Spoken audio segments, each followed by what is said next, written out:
Welcome to The Burn with Ryan Van Deaver. Presented to you by Hot Zone Sports, the information you need to know, built with you in mind. For the people, by the people, and with the people. If you have not went ahead and subscribed and liked the channel, go ahead and do so now. Now is your chance. Now, on to today's episode, we will be getting into the U.S. men's national basketball team. They ended up winning their fifth straight men's basketball gold medal with a lot of help from Steph Curry. And the U.S. women's national basketball team won their eighth straight gold medal by the slimmest of margins.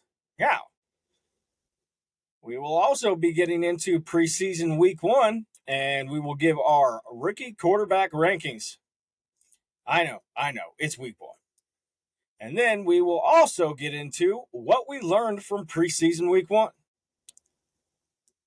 Now, on to the episode.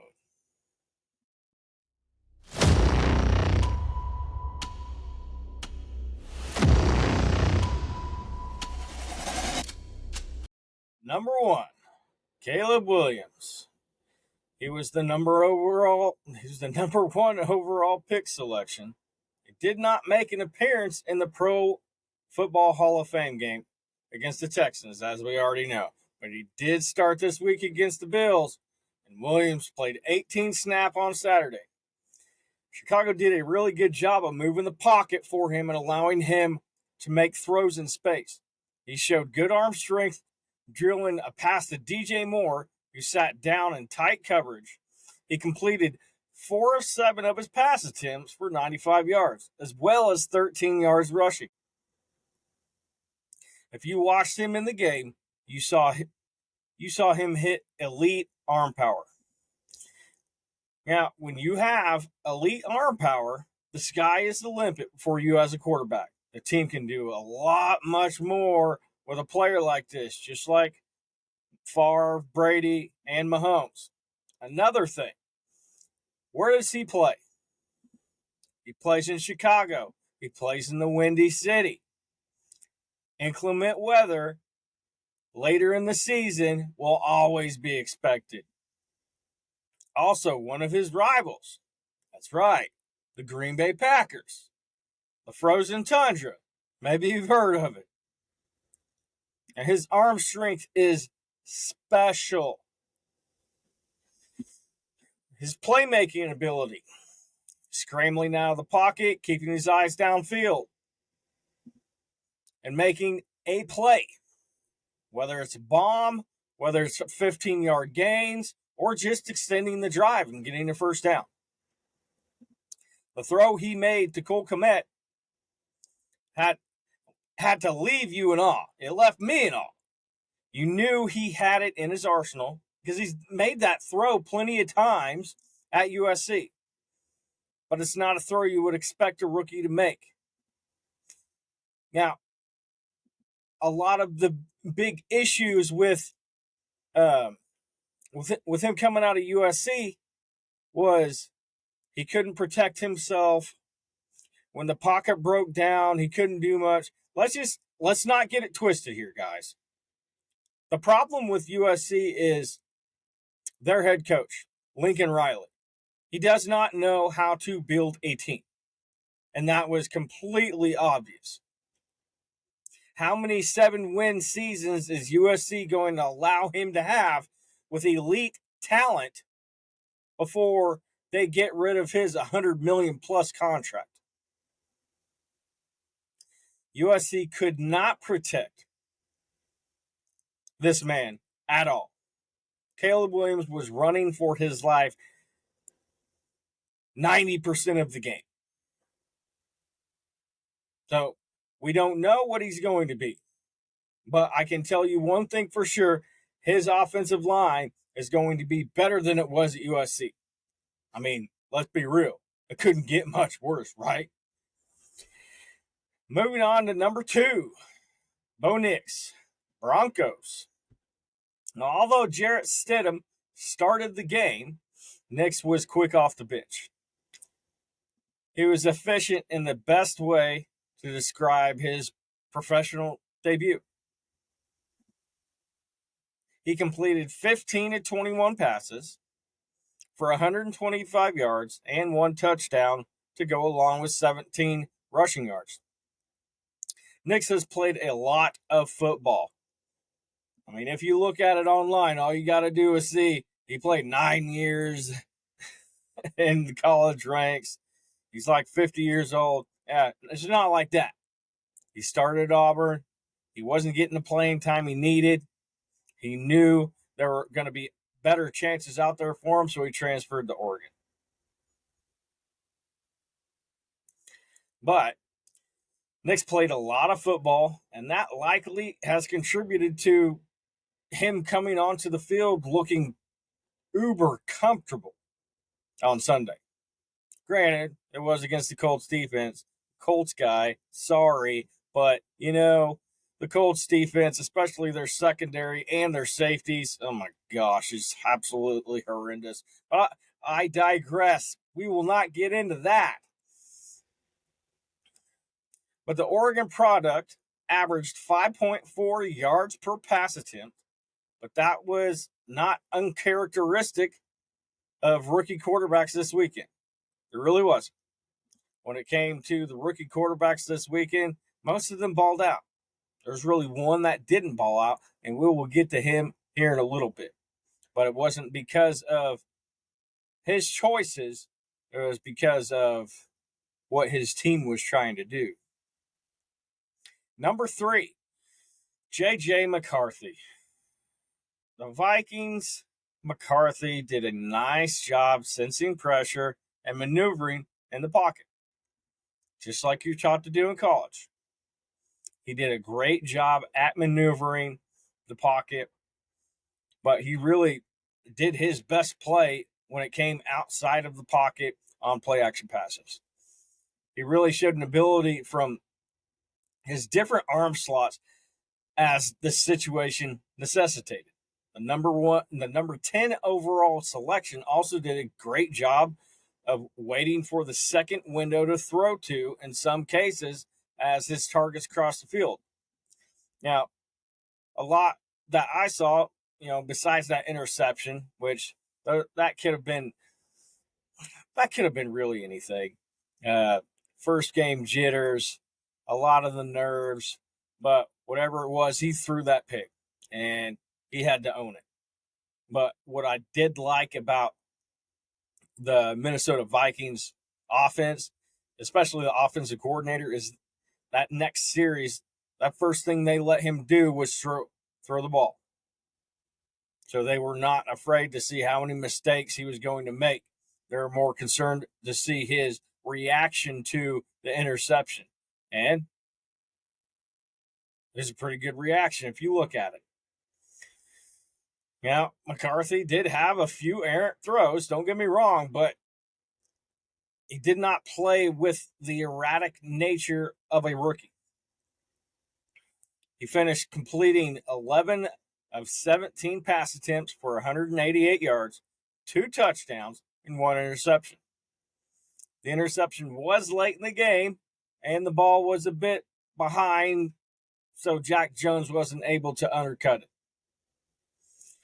But all in all, I would say that J.J. McCarthy had a really solid outing, and I don't think that he's going to be starting anytime soon.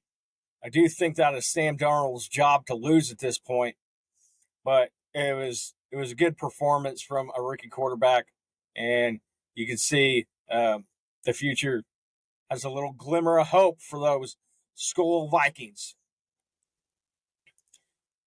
Now, number 4, Michael Penix Jr. from the Falcons. What an awkward situation to be in if you're Michael Penix Jr. He completed 9 of 16 pass attempts for 104 yards. He did a really nice job of manipulating the defense with his eyes and working through his progressions. You didn't really see him staring down a wide receiver, which a lot of rookies tend to do, and that's why interceptions happen.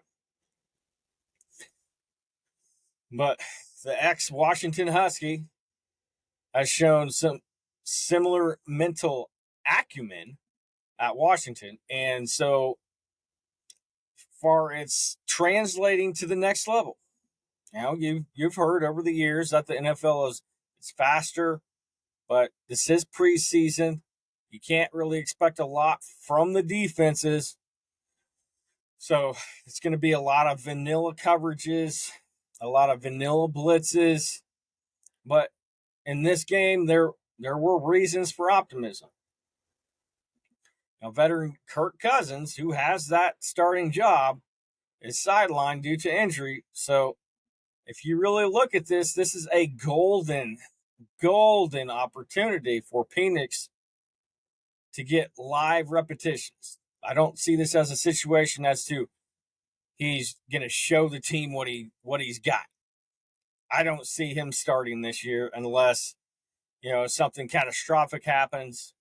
Something I never wish on anybody is an injury, but that's really the only type of situation I'm going to see him getting live repetitions in the regular season.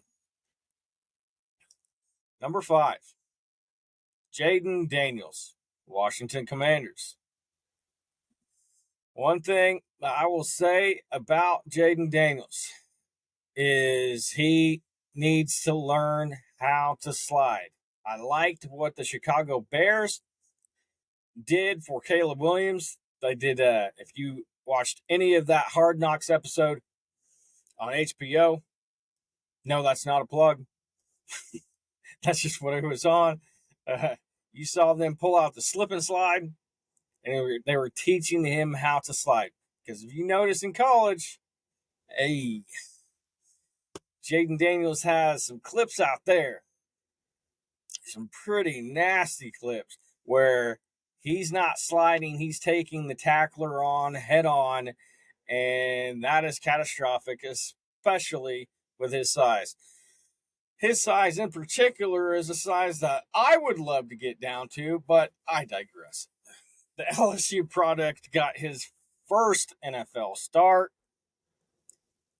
Expect more of these to happen. Washington set up a screen on Daniels' first NFL play.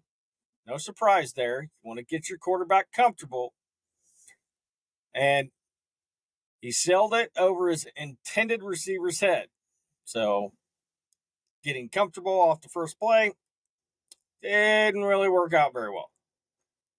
But he responded with 2 completions, including a 42-yarder to Diami Brown before scampering into the end zone for a 3-yard touchdown scramble. Now, Daniels completed 2 of 3 pass attempts for 45 yards. It was not very extensive. It was more like a situation they don't want to get him injured. A lot of teams are absolutely terrified of getting their quarterback injured in the preseason. Don't get me wrong, I completely understand, but you're going to have to get him some more live reps when it comes to the preseason. A good amount of reps for the preseason for a rookie quarterback is going to be anywhere from 35 to 45. That's a solid number. But it was not an extensive look, but the Commanders, they're taking it very slow with their rookie. And yes, it was one preseason drive against the New York Jets backups, but Daniels flashed all the sky-high talent that we all knew he possessed. When it comes to being a quarterback, we know what he has. His arm strength is top-notch. His arm accuracy on deep throws is absolutely ridiculous. Most quarterbacks, when they go out there, I won't say most, but a lot of rookie quarterbacks, when they go out there and the call is for a streak or a deep corner or anything like that, deep curls, if you want to throw that in there, a 30 to 45 banger pass. A lot of these quarterbacks are not going to have a lot of confidence in that play because keeping it real, when you have to throw a deep pass, the odds aren't really on your side. Especially when you're going up against a number one quarterback and then you got a safety over the top. The odds are not going to be in your favor.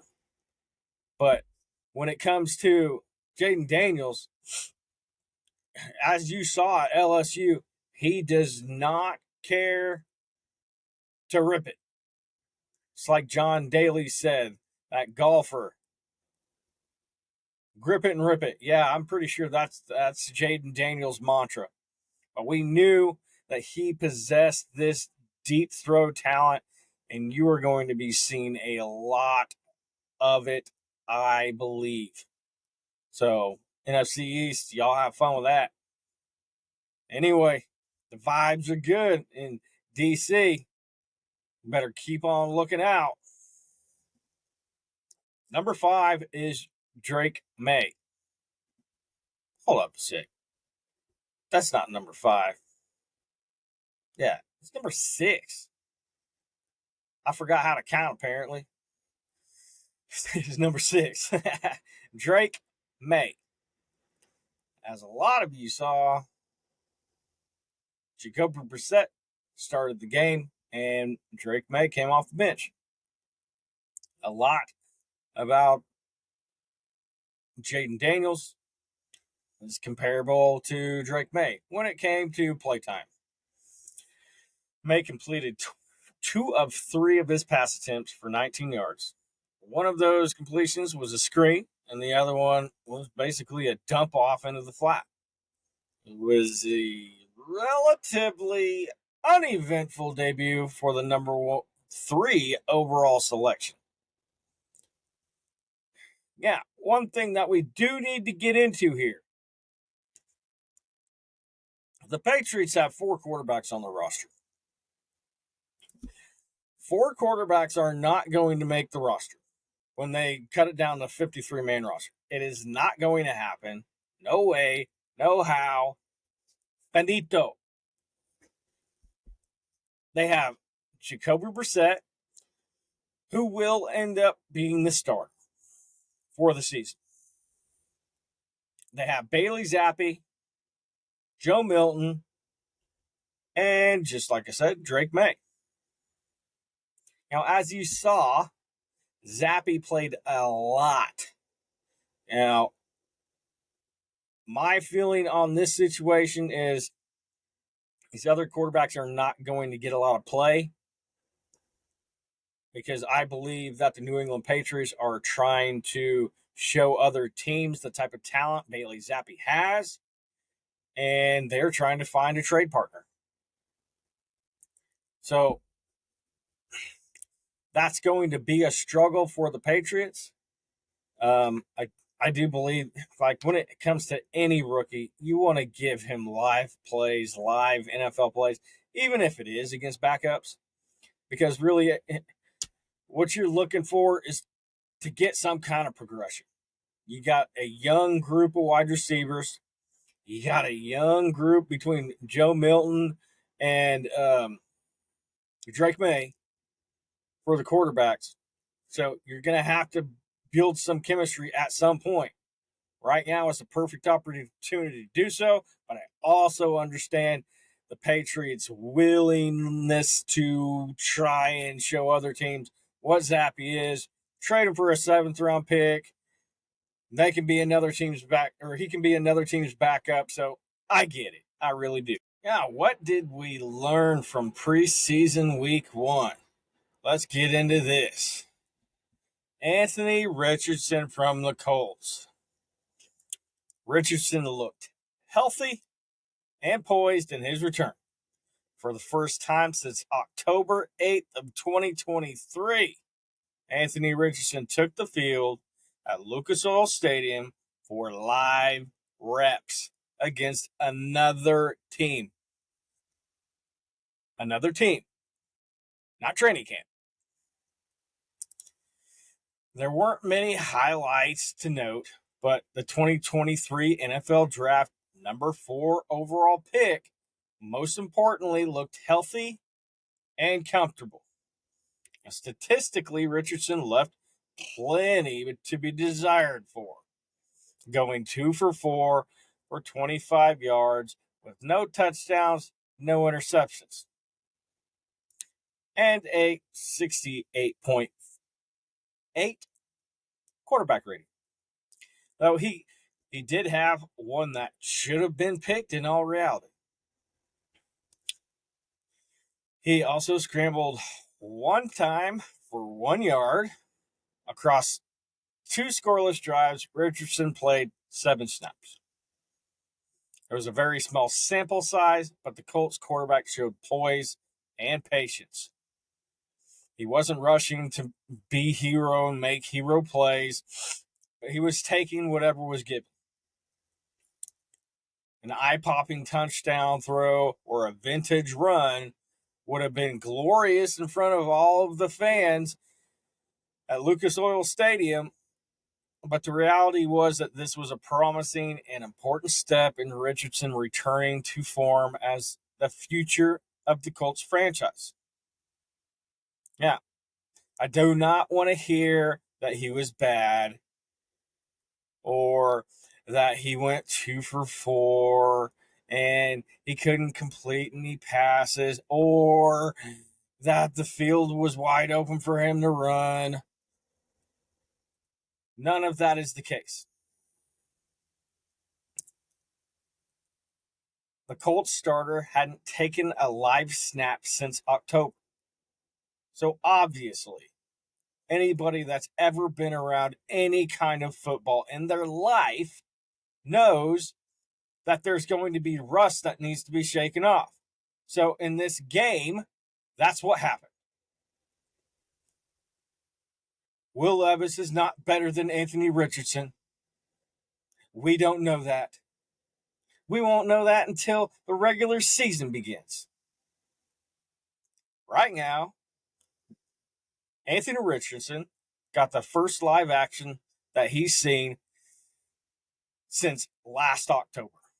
So that is what is important for him and his progression. Moving on, the Bills' wide receiver core remains a mixed bag, with quarterback Josh Allen playing exactly 1 quarter. Khalil Shakir, Keon Coleman, and Curtis Samuel led the way. Mac Hollins didn't play Saturday, but it is expected for him to be involved in that top group. Marquez Valdes-Scantling saw a few first quarter snaps, but had the bulk of his playing time come after Mitchell Trubisky entered the game. Shakir and Samuel split the slot reps early, which leads to the questions about how much time they'll even be on the field together. KJ Hamler took slot reps with backups. Keon Coleman didn't see a pass from Allen, but he got 3 targets when Trubisky was in the game. He's catching 1 for 8 yards on a comeback route. There's really nothing to write home about here. The rookie also had to play defensive back in the back of the end zone on one ill-advised throw from Trubisky. Surprise, surprise there. Tyrell Shavers actually played with the backups, and he can still win a roster spot.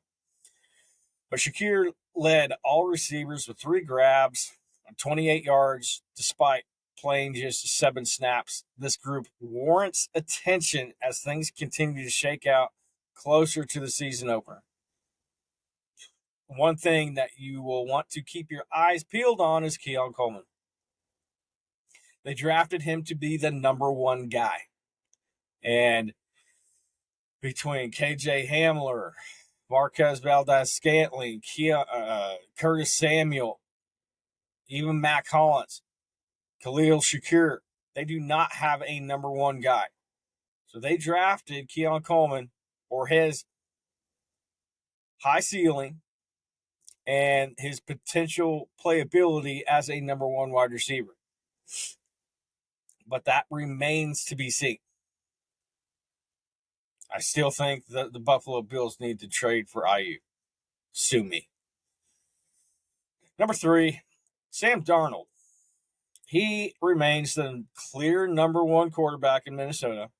Nothing has changed there. He was backed up. There, the veteran through the offseason. Darnold avoided pressure, got the ball out quickly, and his timing was solid. Facing the Raiders starters, I know, the Raiders, he displayed a real willingness to step up in the pocket and took advantage of the time his offensive line provided him. If you watched any part of this game, you can see how he developed when he was with the 49ers, and you can really see that clearly here. There's no question that Darnold looks better at this stage in his career than he did the last time he was a full starter at Carolina. God help us if he turns back into that starter, because that will not be good for the Vikings and Justin Jefferson alike. Rookie J.J. McCarthy flashed potential with his big plays against the Raiders' backups, but it's still Darnold's job heading towards the season opener next month. Nothing is really going to change that. They're going to guide J.J. McCarthy on a really slow pace, and they really like what they see in Sam Darnold right now. Number 4 is Joe Burrow. He got back in action.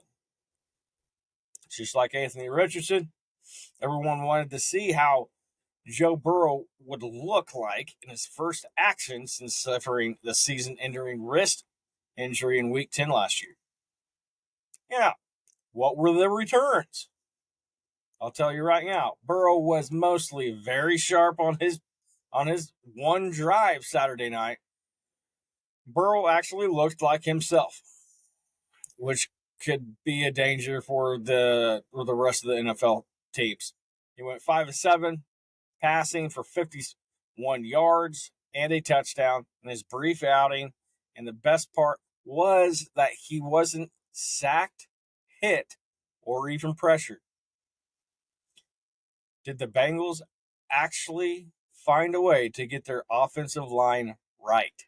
They have been struggling with that offensive line ever since they played Kansas City Chiefs a few years back, and he was just getting tortured.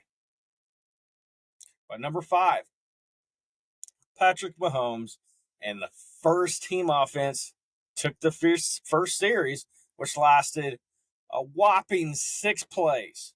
But it turned out to be fairly eventful plays, especially for new Chiefs wide receiver Hollywood Brown. I grimace when I say this. After catching Mahomes' first pass of the preseason on Brown's first snap as a Chief, he suffered a shoulder surgery on an 11-yard gain. It came out today that he is not going to need shoulder surgery, and it's a possibility that he could play in the first game, but I would not expect it. They think they're going to bring him by slowly, and Xavier Worthy is going to take his position and progress even further now that Hollywood Brown is out of the picture for a little bit, which it'll help the Chiefs offense out even more. Wide receiver Nico Remigio, he's actually opened up some eyes in camp. A lot of people have paid notice to what he's been doing. He caught 3 passes for 35 yards, and he had a 31-yard kickoff return. But Remigio also committed a cardinal sin when he muffed a punt inside his own 10-yard line in the third quarter and was fortunate to be called down after a 29-yard catch, where it was very close to even being close to a fumble. Now, Remigio has been a fun story at this point, but he can't afford too many more of these mistakes going forward in his quest for an actual roster spot. Now we move on to the Titans. It was the first look for the Titans' new backfield tandem. The word to describe Tennessee's top two running backs has been interchangeable. For one preseason game, that mode of thinking seems pretty spot on. The Titans gave quarterback Will Levis 2 drives, totaling 14 plays. Tony Pollard played 8 of those snaps, including the first possession's goal line play. Spears played 6 of those snaps, taking over at the goal line for the second drive. Although Pollard looked the more explosive of the two, Pollard has always been at his best when he is in the game a maximum of 20 to 25 plays. Unlike last season when he played with the Cowboys when he was the lead back. He looked best when Zeke was the main back and Pollard would come in, get 20 to 25 reps a game, and thunder and lightning, man. If they can figure out the reps there, Tony Pollard could be a really good force for that team. But this is really something that you should pay attention to. You can pay attention to Will Levis all you want and him getting his head knocked off at the 1 yard line by 2 tacklers, or you can pay attention to this 2-headed monster who I think is going to be more supportive for Will Levis to begin with. As you saw over the weekend, Team USA won its 5th straight men's basketball gold medal. The world has made big strides over the past 3 decades, and there are amazing talents and developing teams that show extremely great promise, as you saw in France. But when Team USA sends its best of the best, no one has yet to show that they can stop the Americans or the Yankees, whatever you prefer, even if it is in their home court in France. It is now 5 straight Olympic golds for the USA after a hard-fought 98-87 victory over the resilient and very prideful host nation of France on Saturday. Stephen Curry, who made 4 ridiculous clutch 3-pointers and a 2-minute stretch of the fourth quarter to turn away a French uprising, had another whale of a game. After making 9 3-pointers in the semifinals and putting in 36 points, Curry made 8 of 12 triples in the final for 24 golden points. It was quite a turn of events after Curry had just been 5 of 20 on 3-pointers and was averaging just 7 points heading into the semifinals 3 days ago. While Curry was the hero, LeBron James was named Olympics MVP after scoring 14 points, 6 rebounds, and 10 assists. It added to his 4 NBA MVPs, 4 Finals MVPs, 3 NBA All-Star Game MVPs, and the only in-season tournament championship in history. James, for the tournament, averaged 14.2 points per game, 6.8 rebounds, 8.5 assists, and he shot 66% in the Olympics. James earned his 3rd career gold and 4th Olympic medal overall, joining Durant as the only American male with 4. In the end, the American 3-point shooting might have truly made the difference. They made 18 of 36 on three-pointers, a number France just couldn't keep up with. Putting it in perspective, the French made 9 triples, but took 30 of them. Another thing I would like to add is I'm sure you all have seen the video by now of LeBron James celebrating his gold medal victory, going to a restaurant and seeing a fan outside the restaurant, just a little kid. And he showed him the hand. And when you find out that your hero, your idol, the guy you want to grow up to be, impossible or not, you want to meet him. And this kid had that chance. And what did LeBron James do? He shoved him away, put a hand in his face, and he walked up to the front door and started doing his little dance. LeBron James is many things. Many people call him the GOAT. Many people call him King James. But one thing he is not, and one thing he does not have, is personal skills. Would you see Kobe Bryant do something like that? Maybe. Would you see Michael Jordan do something like that? It's possible. But this guy lives in a day and age where social media is rampant. And when something like this goes down, it is going to tarnish your image.